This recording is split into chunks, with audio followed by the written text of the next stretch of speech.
The pandemic definitely changed my relationship with being at home. I was like, oh wow, this is so nice.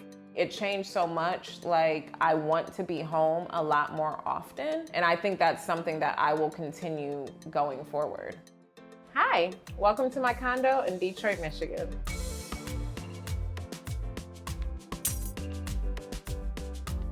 My name is Jessica Nabongo. I'm 37 years old and I live in a 1-bedroom apartment in Detroit, Michigan, and I paid $44,000 cash for it. I am a writer, photographer, content creator, and entrepreneur. I am known as the first Black woman to have traveled to every country in the world. I've been traveling internationally since I was 4 years old. My parents, who are Ugandan immigrants, love to travel, so they really instilled that love of travel in my sisters and I. I fell in love with travel and I just decided in my early 20s that I wanted to visit every country in the world. And in 2017, after a bit of research, I decided that I wanted to be the first Black woman to visit every country in the world.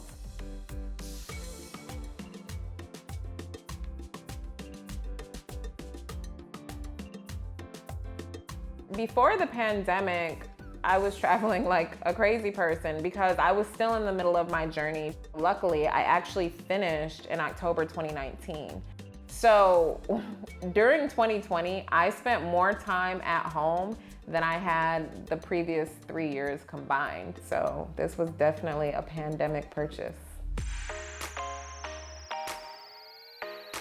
The only 2 properties that I own are this current unit and the unit downstairs, which serves as my little gym and my office.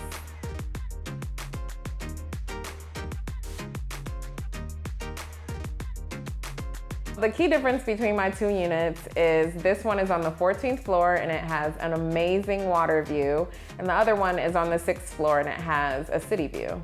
So this unit is where I primarily live. So this is where I sleep, it's where I eat, it's where I entertain when I have friends over. And usually in the mornings, I go downstairs to do a ride on my Peloton, and then I hop on my desktop and I get to work. I was not planning to buy a second apartment in my building, but the view here, I just had to.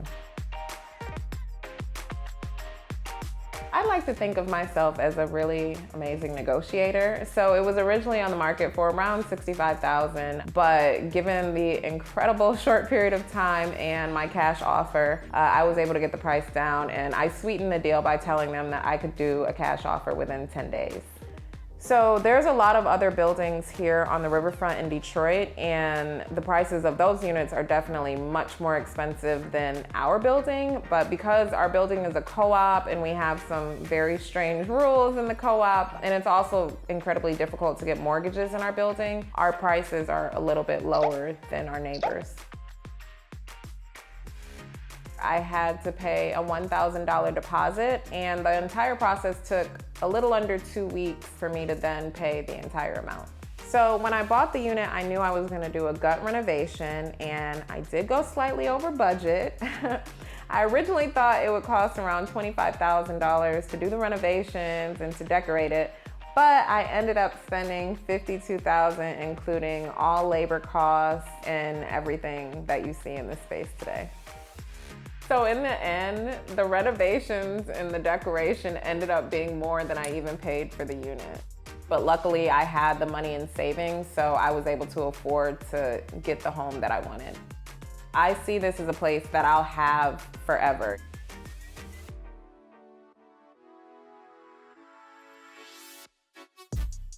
So I live in Detroit's Gold Coast neighborhood, which sits on the Detroit River. And I love my neighborhood. I love riding my bike down Jefferson over to Belle Isle, which is this beautiful island in the middle of the Detroit River. In summer, I enjoy just going to the park just behind our building. And it's so calm and it's so peaceful. And so because I travel so much, I just love coming back here because it allows me to just slow down and center.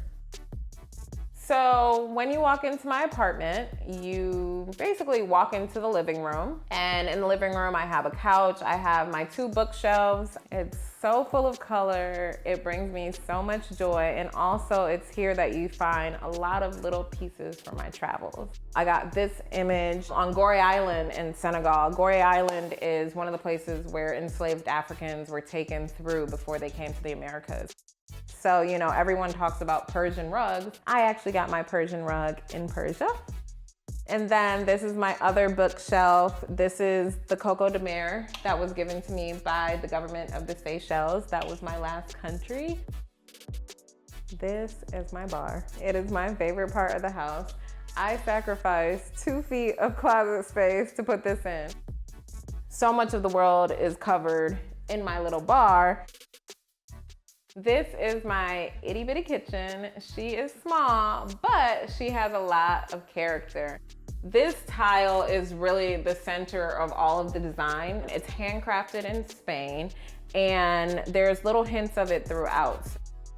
So this is my dining room table. I got this table from our house. I'm so obsessed with it. It's a marble tabletop. Again, you have this brown running through, and I got that because it really matches with my couch. And then you have the amazing view looking out at the Detroit River, which then empties into Lake St. Clair. I also have a view of Belle Isle, the yacht club, as well as Canada on the other side of that. And then my bedroom, it's really just a retreat for me. I love patterns and textures, so I did custom wallpaper with the Detroit Wallpaper Company, where I basically showed them a bit of a sketch and they worked it out and they developed this wallpaper. And now my closet. So during the renovation, I tore off the existing doors. I haven't figured out a replacement yet, but that's okay.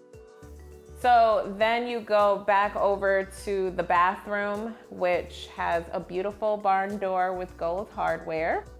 I took out the tub and put in a walk-in shower. And my favorite thing in the bathroom is I have a wall that looks like wallpaper, but I actually had an artist paint it.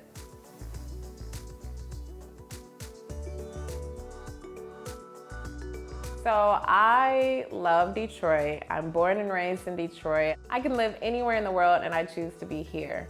Whenever I come home from a long trip and I walk into my house and I see my bedroom and I see my plant babies thriving, I'm just so full of joy. Travel makes me so happy, but coming home into this space just brings me joy like no other.